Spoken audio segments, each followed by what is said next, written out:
Throughout the 1970s till today, numerous alien abductions have been reported.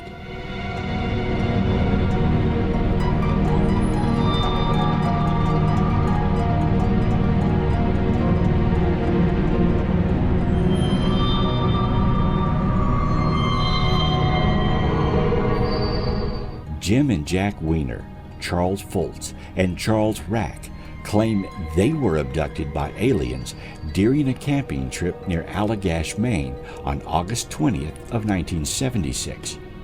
According to the four men, hypnotic regression enabled them to recall the experience of being taken aboard a UFO, then probed and tested by four-fingered beings with almond-shaped eyes and languid limbs.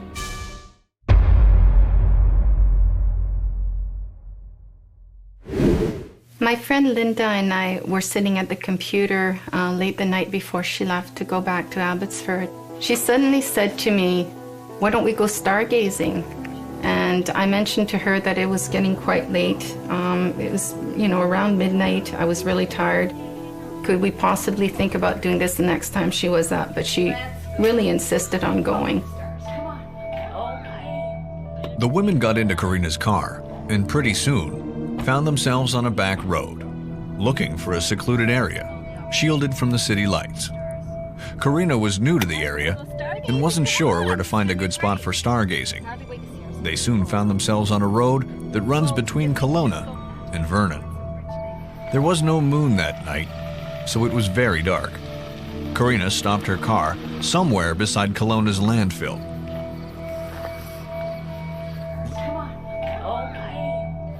Karina pulled out a large spotlight she had in the car and pointed it down the road ahead of them. As Linda watched through her binoculars, she noticed a group of 3 stars in the shape of a triangle. She pointed them out to Karina.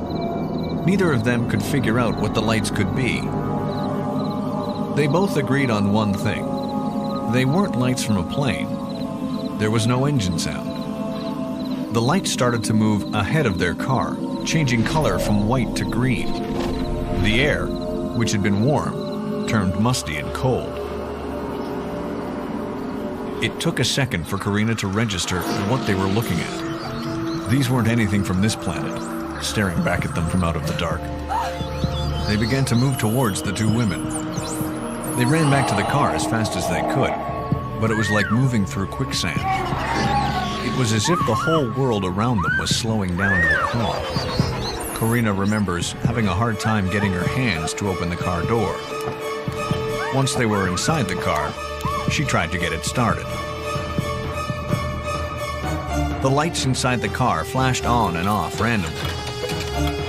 It was as if the car had gone crazy. Karina finally got the car started and sped back towards town.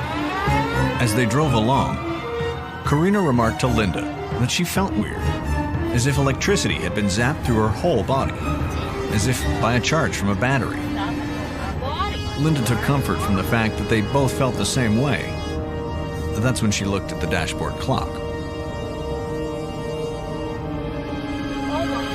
As they continued their drive home, Linda commented on the time.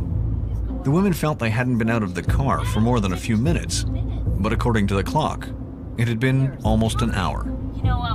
Where did that missing time go?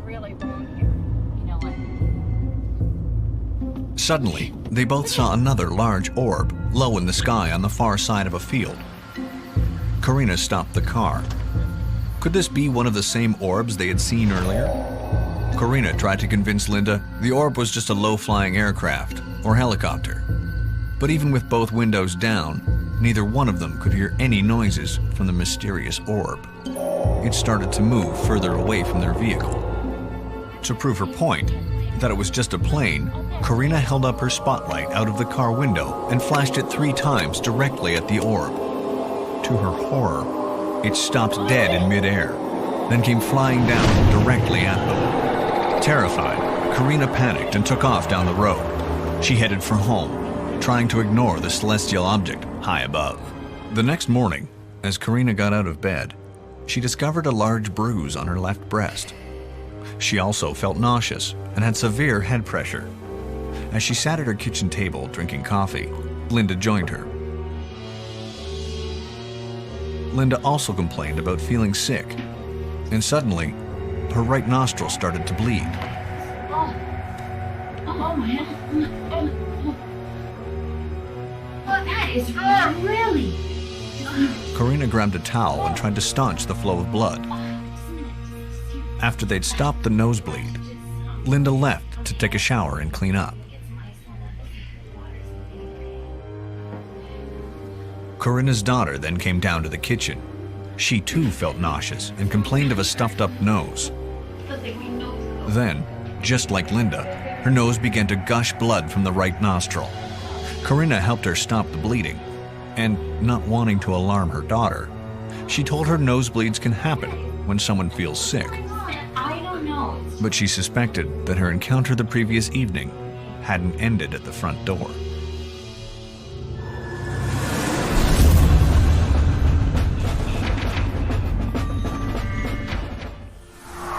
My whole family were going to bed 11 o'clock, and I looked out the window of my bedroom and I saw this green shimmering light in the sky and billowing clouds, a small point in the sky, maybe 500, tops 1,000 feet in the air. So it was well within our atmosphere. And the smoke was billowing out and green shimmering lights behind it. I called to my mother. The sky is green. And she comes in and she looks, sure enough, the sky was green. And pretty soon my whole family, my parents, my sister, and myself were out on the front lawn. So it was summer because we were still in our pajamas and house coats. Father didn't know what it was. My mother said, "It's the second coming." Very religious woman, and she thought it was the second coming because none of us had any clue as to what it was. But it was a huge craft, perfectly silent, huge round lights of various colors, none of which were FAA standard, and just sat there. And then we looked off to the left, and here's a little funnel cloud of smoke coming down. And it was later, my sister just didn't pay any more attention after that. And under hypnosis, it was revealed that this little tornado of smoke that came down had a smaller craft in it. And small gray beings came out of that craft, took me, and then took her. She remembers them taking me and then taking her to be examined. She doesn't know what happened with me, but she knows what happened with her. And then returned us. And when we don't know if our parents were taken or not, because when she was returned, I was back on the lawn, and so were my parents. We were all just looking up, like we were frozen in time. Okay. And then I can only assume this is the missing time phenomenon. Okay, so when we were all back in place, we were switched back on, so to speak, and the craft had departed. All that was left was that smoke.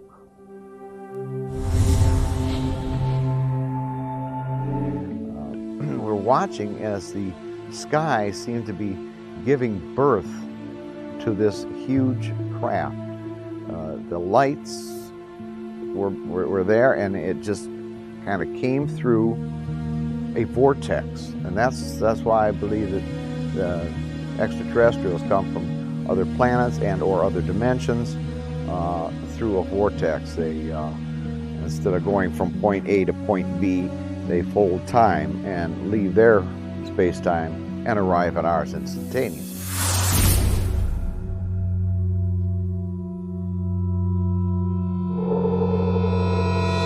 By October 17th, more aliens were being seen in the South.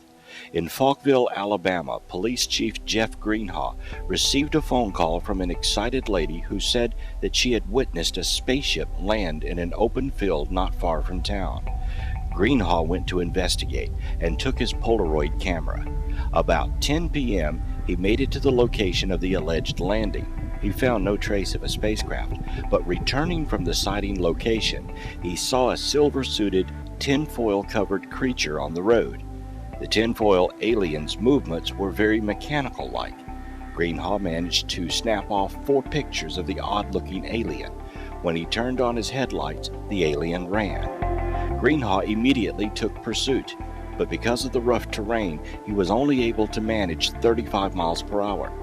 Greenhaw could not keep up with the strange being, and it escaped into the night. He said it was running faster than any human he ever saw. Greenhaw would soon regret the whole affair. He was mocked and ridiculed by many of the townsfolk, and he received threatening phone calls.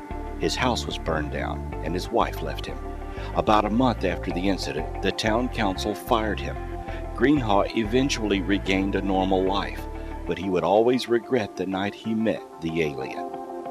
It should also be noted that on this same date in Loxley, Alabama, Clarence Patterson claimed he and his pickup truck were sucked up into a huge cigar-shaped object with a green light. He claimed he was pulled out of the truck by about 6 robot-like beings who he thought could read his mind. He noted a sulfury smell and lost time, then found himself back on the highway going about 90 miles per hour. Patterson estimated he may have been on board for about 30 minutes.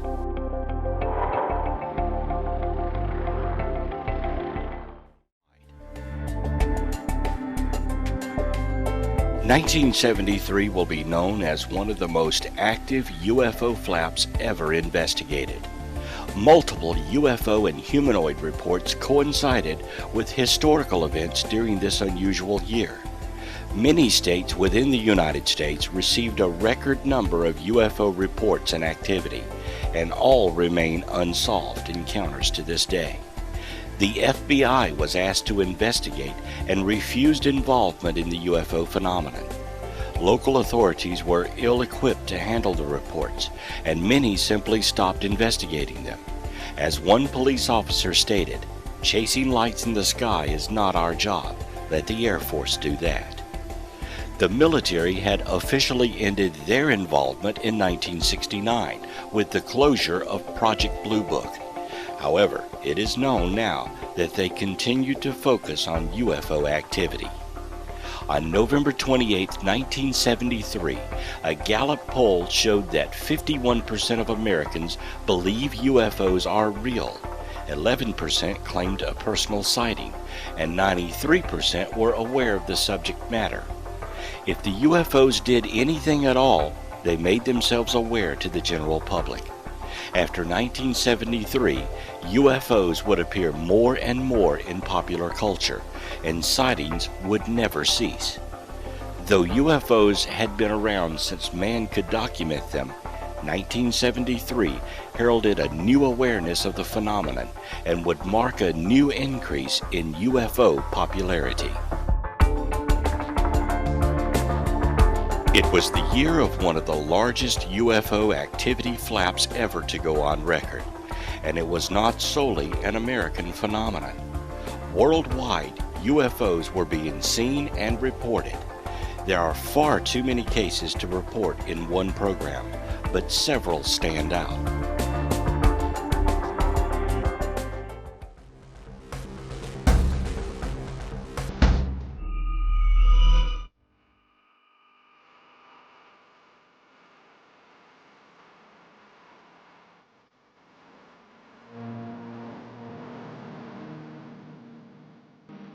Betty and Barney Hill were an American couple who claimed they were abducted by extraterrestrials in a rural portion of the state of New Hampshire from September 19th to September 20th of 1961. It was the first widely publicized report of an alien abduction in the United States. The incident came to be called the Hill Abduction and the Zeta Reticuli Incident because the couple stated they had been kidnapped by aliens who claimed to be from the Zeta Reticuli system. Their story was adapted into the best-selling 1966 book, The Interrupted Journey, and the 1975 television movie The UFO Incident. In September 2016, plans were announced to make a film based on the events, with an unknown release date. Most of Betty Hill's notes, tapes, and other items have been placed in the permanent collection of the University of New Hampshire, her alma mater.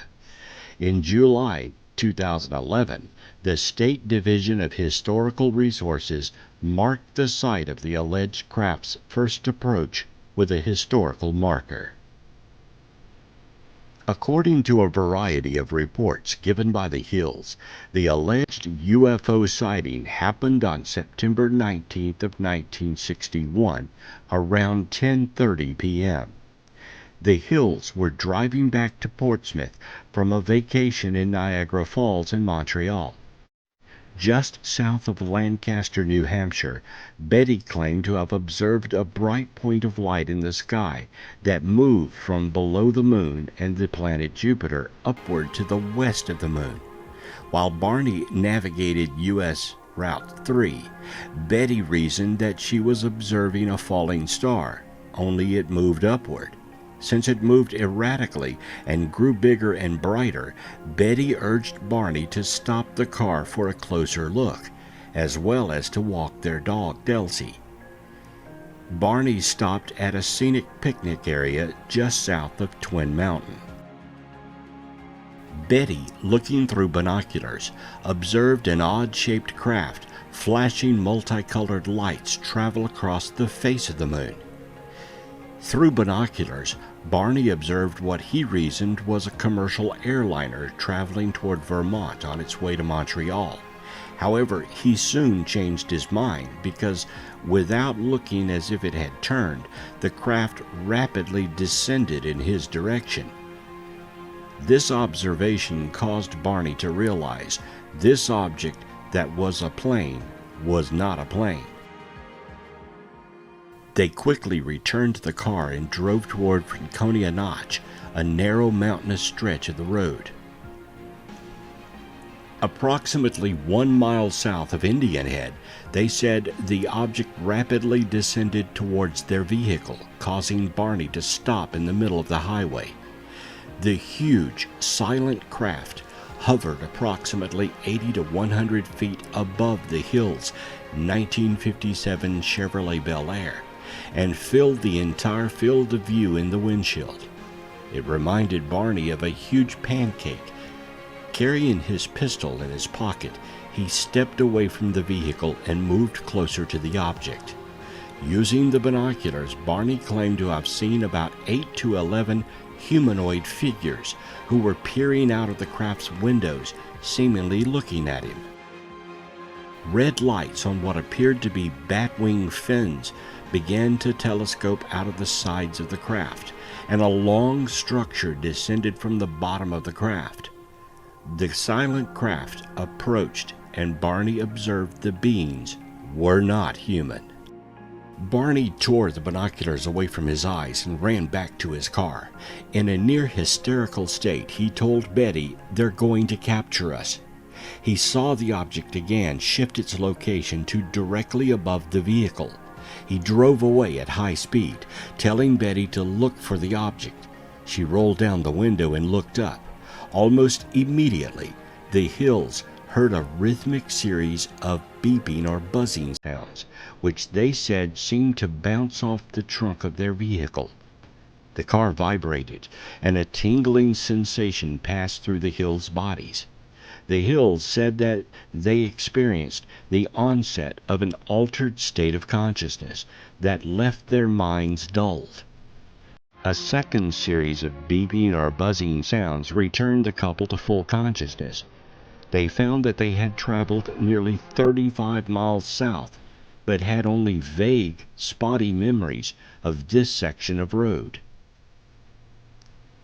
After the encounter, Betty began to have a series of dreams where she remembered details of the UFO incident, including being abducted and a medical examination. Through hypnosis, both Betty and Barney separately recalled vivid memories of the encounter, as well as a star map Betty was shown by the aliens, and a pregnancy test that didn't exist in 1961. Barney passed away in 1969, while Betty lived to 2004. The Hill abduction is one of the most extensive and exhaustive UFO investigations of all time. The star map Betty described was proven to be an actual map of the Zeta Reticuli star system. She drew it well before any astronomers on Earth knew it existed. Many have tried and failed to debunk the Hill case, and it remains one of the top UFO encounters of modern times. The Allagash abduction is a purported UFO sighting and alien abduction claimed to have occurred in Allagash, Maine, United States in 1976. Brothers Jim Werner and Jack Werner, with friends Charles Fultz and Charles Rack, claimed that they were abducted by aliens during a camping trip in Allagash, Maine, on August 20th of 1976. According to the four men, hypnotic regression enabled them to recall being taken aboard a circular UFO and being probed and tested by four-fingered beings with almond-shaped eyes and languid limbs. The men all claimed that when they set out fishing on Big Eagle Lake the evening of the UFO sighting, they had left a large fire burning at their campsite as a beacon to guide them back to shore during the pitch-black night. However, when they returned to the campsite, the fire had burned down much faster than they thought it should have, given the amount of time that they thought they had spent out on the water. This led to understanding the men had experienced missing time, and the encounter occurred during that time. In a later interview by St. John Valley Times, Charles Rack changed his story, saying he saw strange lights during the camping trip, but the abduction part of the story was a total fabrication, and he went along with the narrative for financial gain. The other members of the group stand by the abduction story. According to Jim Werner, Jack, Charlie, and I, after all these years, are still in agreement with the Eagle Lake event as we three remember it. We also accept the results of the hypnotic regression sessions and subsequent polygraph tests as supportive of an abduction scenario.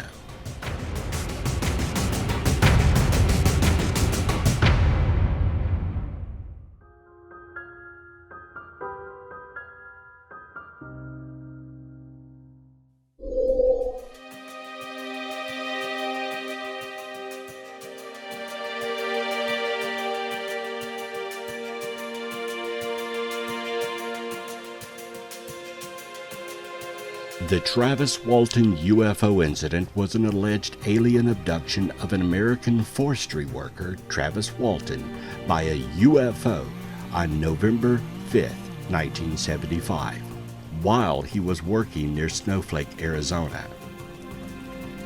Walton reappeared after a 5-day search.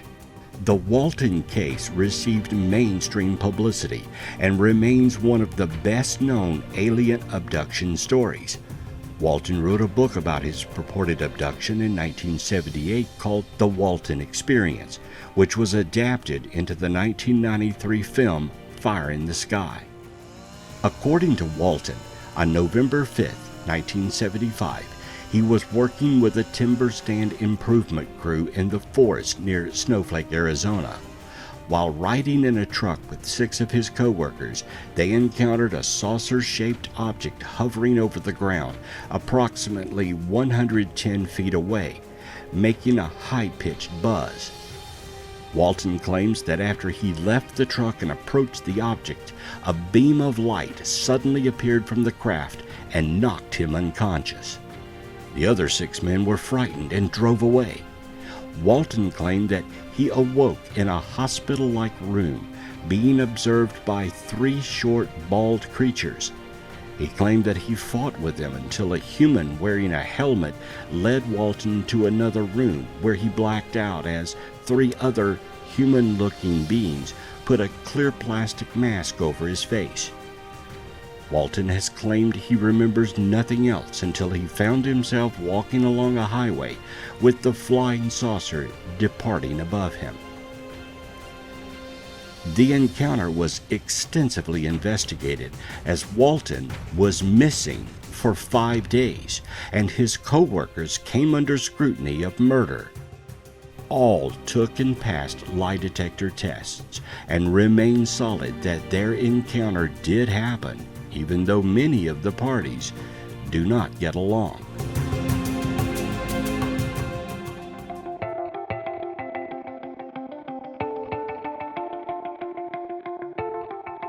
On a cool autumn evening in the South, many residents were thinking of the upcoming Mac Davis concert or football games. No one expected a UFO invasion. That would change on October 10, 1973.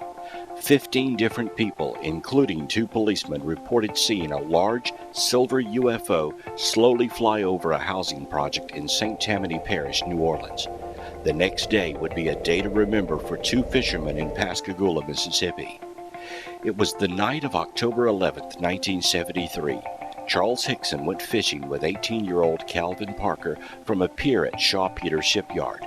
The spot was an abandoned shipyard along the Pascagoula River at the southeastern tip of Mississippi.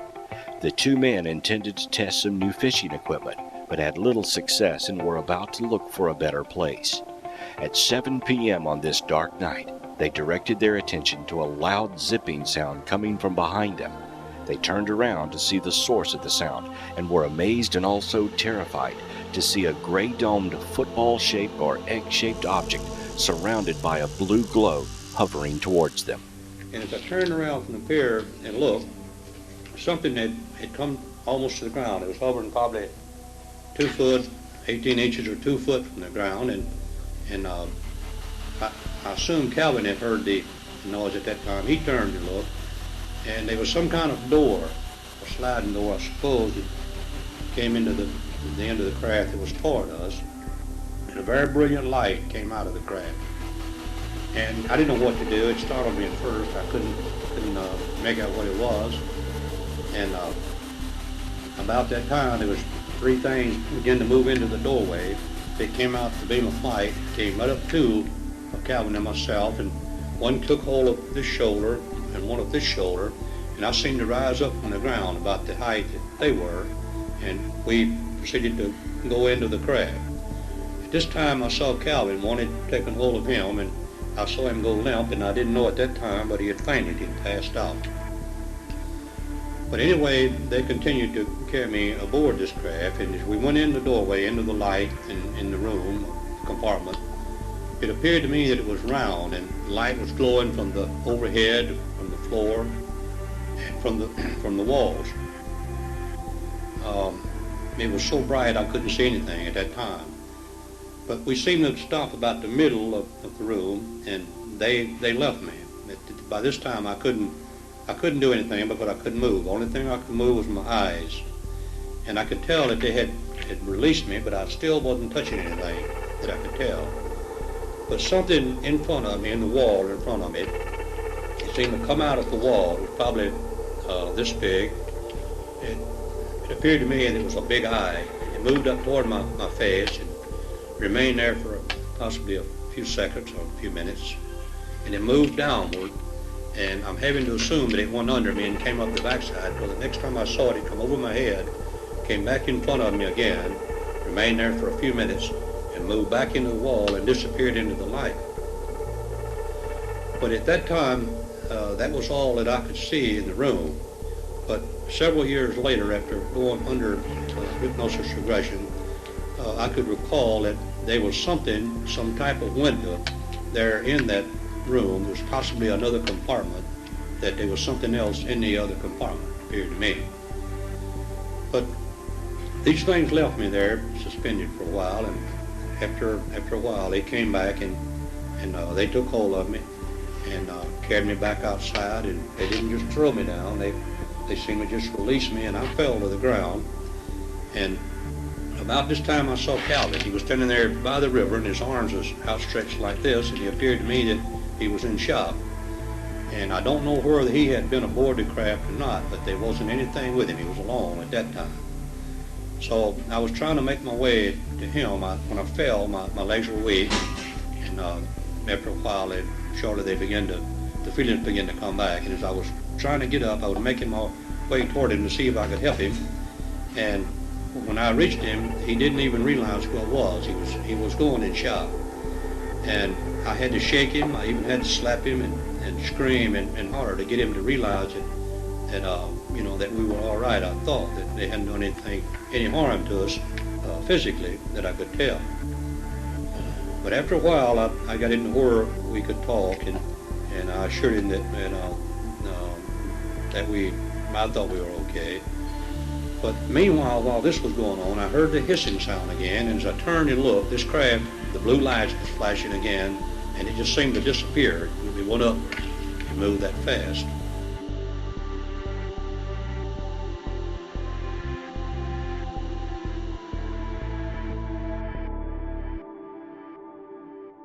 Their heads were fixed directly to the shoulders. They had no neck, and their noses came to a point about 2 inches long. For ears, they had something similar to the nose. The mouth was just a slit. The arms looked like human arms, but long compared to body proportions. The hands were like mittens, and there was a thumb. Their legs remained together, and the feet looked like elephant feet. The entire body was very wrinkled, and Hickson stated that they could have had eyes, but he could not tell because of the wrinkly skin. The beings were a little over 5 feet tall. So after we talked the thing over a little while, we decided we wouldn't tell anyone. We didn't know what it was or what it could have been there for. But the more I thought about it, I thought it might be a threat to our country. So we stopped at a payphone on the way home, and I called the Keesler Air Force Base in Biloxi, which is only about 30 miles from there.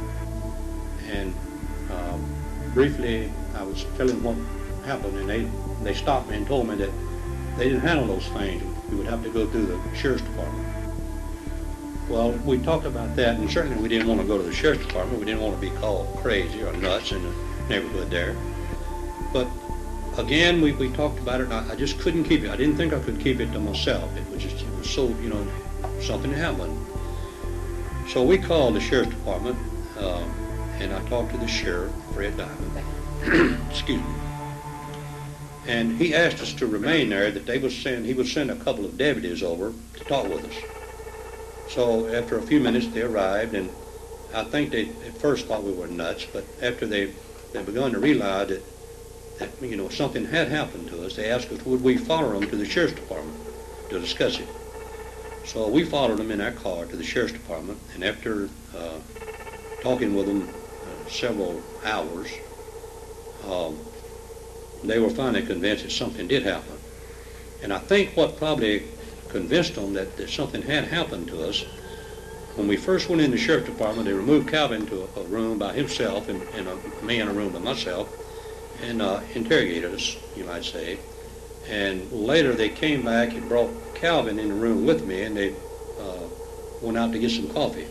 And we didn't know they had left a tape recorder going in a desk there, and they had taped our conversation. And I think after listening to that they convinced them that something had happened to us. That's something that could scare you slowing down to death, Jesus Christ. You hear about something like that, but you can't believe it. Yeah, you hear about it. I know, Calvin, I know. But there is something the United States can have up there. No, it couldn't be. That wouldn't have done no good. Not what we see, though. Not what we see. It's something, and the Air Force and all know it's up there, too, see. And this ain't going to be the only time it's going to happen again. Shoot, I'm not had a heart attack tonight, ain't she? No, I know. I'm one down each. I know that scared me to death, too, something. I'm just laying there crying right now, and I can't tell. I know, but it's something that you can't get over in a lifetime, you see. Jesus Christ. Once you down bad back, you don't nobody's leaving. That's what I thought. I had been through enough of hell on this earth, and now I have to go do something like that, see. But they could have, you know, I guess they could have harmed us, son. They could have done anything to us. They didn't hurt me. Right? Why they just picked us? I don't know.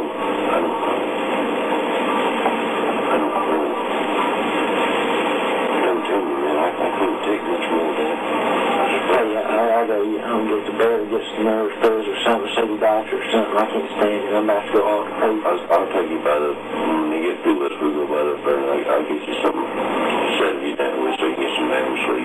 I keep sleeping out like it is. I'm just damn near crazy.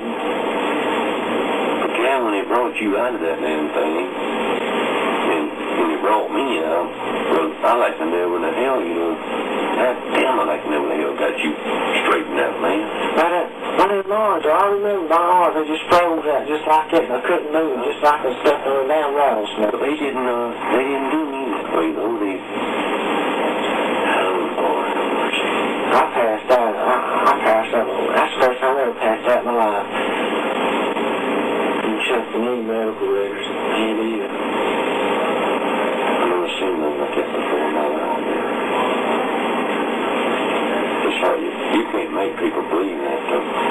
I don't know if you ever believe it or not, because I never. They better wake up and start believing. Damn right. They better wake up and start believing. Damn right. It's like I've seen it. I can't figure out the damn door. You see how that door come around on that stand of chair? Yeah, I don't know how it opens, son. I don't know. I didn't see no door swing up. I don't know how it opens. I don't know how it opens. Shit on it. All I know is just see something like we look around and them damn blue lights and them some bitches are just like that, they come out. Yeah, no, you can't believe it. You can't make people believe it. I paralyzed right there. I couldn't believe it. They're going to believe it one of these days. They're going to believe it one of these days. Might be too late. I knew all along there was people from outer world up there. I knew all along. I never thought it would happen to me. You know yourself, I don't drink. I know, man. It's something, man. And you know the accused of being on that dope and everything else, but I know I ain't. Very little I drink, and I drank some while ago when I got out of that damn thing to settle my damn nerves. Hey, that's because I took you things right. I told you one thing. I'll probably take me a couple of drinks when I get to the house and make me sleep. You son, if I thought it had my nerves, I'd go drink something right now. When I get to the house, I'm going to get me another drink to make me sleep. Yeah, I can. There's something I won't be able to forget. Look, what are we waiting on? I got to go tell Blaine something. What did it say we had to wait on? I got to go to the house. I don't sit here and get sick on the street. I'm getting sick right here and shooting. I got to go to the house. Wait a minute, let me go talk.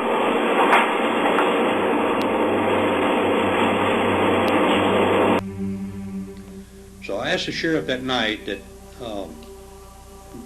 I told him that we certainly didn't want any publicity about it. That you know, I had a position in the shipyard, and I had to be back at work that morning. It was almost time to go to work at that time. But anyway, he assured me that there would be no publicity about it at all.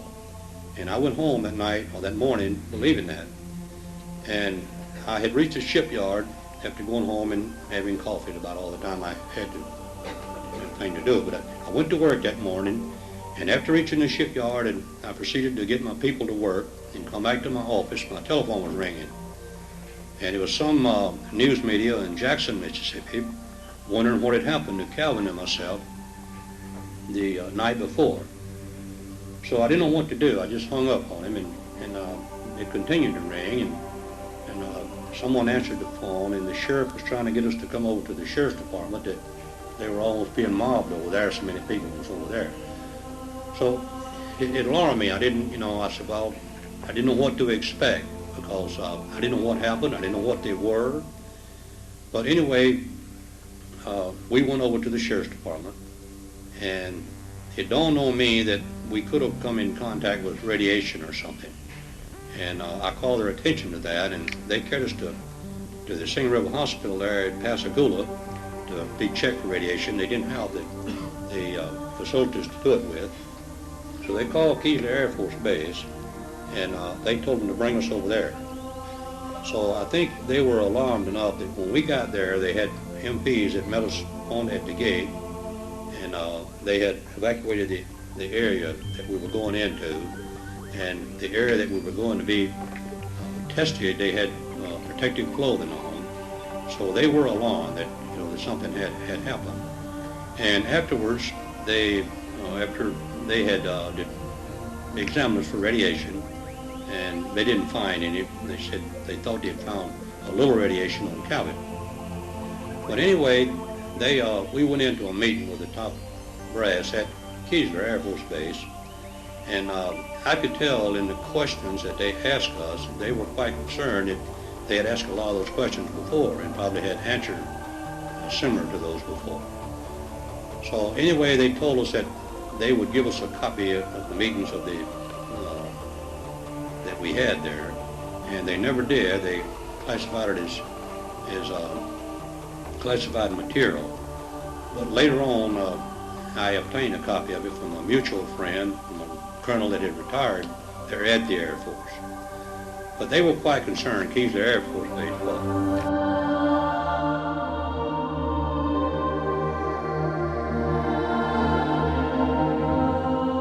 While the men were in the sheriff's office, a former pilot called and stated he saw a UFO at about 8 p.m. near the Pascagoula River. A former city councilor and several other people also reported a sighting. 3 different people phoned the sheriff's office to report their observation of a strange blue light in the area where the 2 men were abducted. They remained anonymous and were driving Interstate 90 a few hundred yards from the UFO landing that night. 2 days after the events, a meteorologist from Columbia reported that he had a strange radar echo the same day. He first thought it was a plane, but started to wonder when the echo remained stationary and his radar was completely jammed moments later. Governor John Gilligan says that on Monday night, when he and his wife were driving near Ann Arbor, Michigan, they saw what might have been an unidentified flying object. Gilligan described it as vertical-shaped and amber-colored. For weeks now, there have been reports of UFO sightings in many parts of the country, but especially the Gulf Coast. Jed Duval reports. Gulfport police have received so many calls that they've posted a nighttime watch, which officials say accounts for most sightings as ordinary earthly airplanes, like this one. 2 Pascagoula women were among 4 persons who watched something unexplainable over the shoreline near that city. In the fog, it would give out a kind of a glow. Those people all seem responsible, and they all say they were sober at the times of the various sightings. They all know that they saw something and cannot explain it. And along the coast, most people seem to accept the reports as sincere. And that's the way it is. Wednesday, October 17th, 1973. This is Walter Cronkite, CBS News. Good night. Just a few weeks after Parker and Hickson's experience, fishermen and Coast Guardsmen reportedly played hide-and-seek with some sort of underwater metallic object with an amber light on it at the mouth of the Mississippi River. They tried to poke the object, which was close enough to touch with a boat hook, but it would turn off its light, move away to a safe distance, and then turn the light on again. It disappeared after about 40 minutes. The U.S. Navy studied the case without reaching a clear conclusion or finding any explanation. The shipyard was swarming with reporters as news of the abduction had leaked out. Keesler Air Force Base was contacted, and the 2 men were taken there where a group of doctors under security conditions examined Hickson and Parker. Their medical report indicates that both men were in a severe state of mental stress due to a traumatic experience, and that the men's report is probably correct, that no radiation exposure was found. Then the 2 were interrogated by the entire base command about the encounter. The Aerial Phenomenon Research Organization sent University of California engineering professor James Harder to Mississippi to investigate. J. Allen Hynek, a Northwestern University astronomer who just resigned from his UFO consultant job for the Air Force, also arrived. Together, they interviewed Hickson and Parker. All who dealt with Hickson and Parker in the aftermath of the encounter believed that the two men were in fact telling what they believed to be the truth. Before J. Allen Hynek left the next day, he told the press that the men were absolutely honest. They have had a fantastic experience. At a later date, Hynek stated there was definitely something here that was not terrestrial. To this day, both men affirmed the incident did happen and they told the truth. Later, Parker would admit that he did have moments of consciousness in the craft and remembered some of the events. As the years passed, both men would admit to further contacts and no longer have any fear of the beings.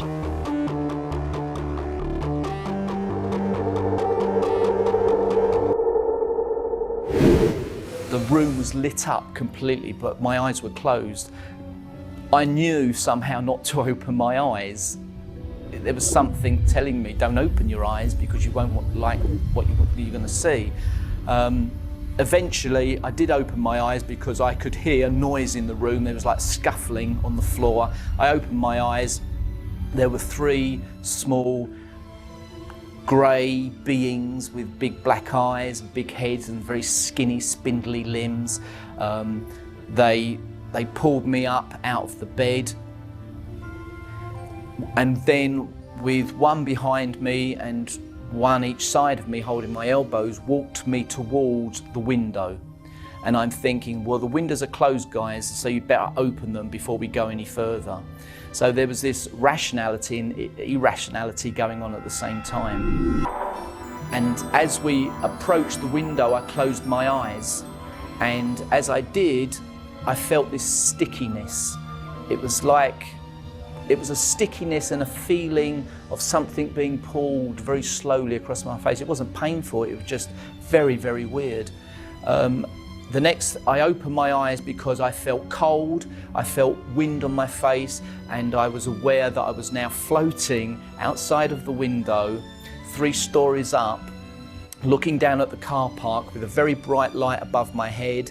I couldn't really see what was above my head, I was just aware of this very bright light. One little grey on each elbow, I was aware of them, and we floated up into the craft.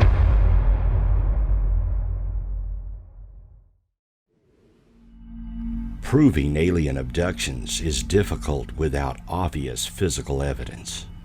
When an experiencer is returned, all he has to prove his encounter are the fragments of memories left intact by the aliens. Though throughout the history of UFO studies, countless cases have occurred that do indeed present physical evidence, many are not aware of this, or the facts of a case are simply ignored. Details in each case often are the proof an encounter happened, but even with specific details, we're left with the account and the sincerity of the witness.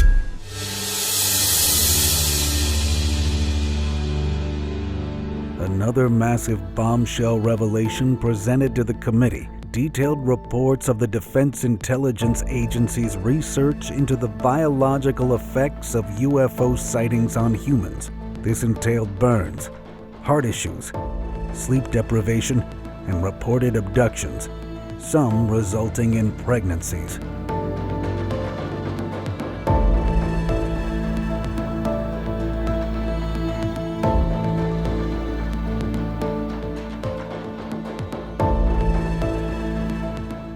The report determined that these victims had been injured from exposures to anomalous vehicles, especially airborne and when in close proximity.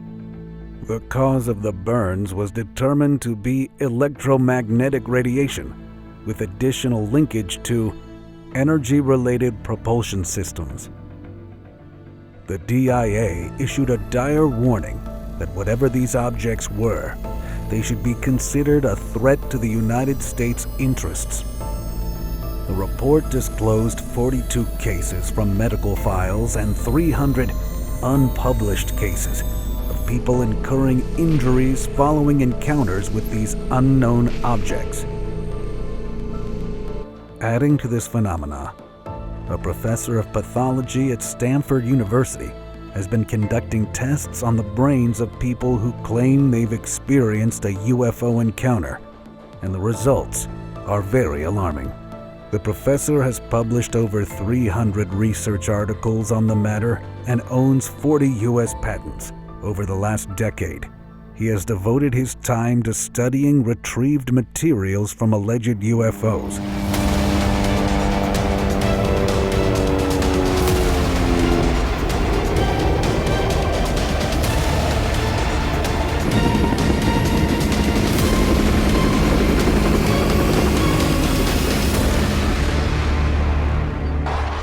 His interest in the UFO phenomena began when he was asked by military officials to utilize his blood analysis instrumentation to aid with cases of pilots who were in proximity to alleged UAPs, and as a result, contracted horrible brain damage. When pressed if the professor could reveal the more abnormal effects on the brains analyzed with MRIs, he stated, "If you've ever looked at an MRI of somebody with multiple sclerosis, there's something called white matter disease. It's scarring. It's a big white blob, or multiple white blobs, scattered throughout the MRI. It's essentially dead tissue where the immune system has attacked the brain." He added, "That's probably the closest thing that you could come to if you wanted to look at a snapshot from one of these individuals. You can pretty quickly see that there's something wrong." Approximately 100 patients, mostly defense or governmental personnel or people working in the aerospace industry, were inspected. The professor continued, "You have a smorgasbord of patients, some of whom have heard weird noises buzzing in their head, got sick, etc. A reasonable subset of them had claimed to have seen UFOs, and some claimed to be close to things that got them sick.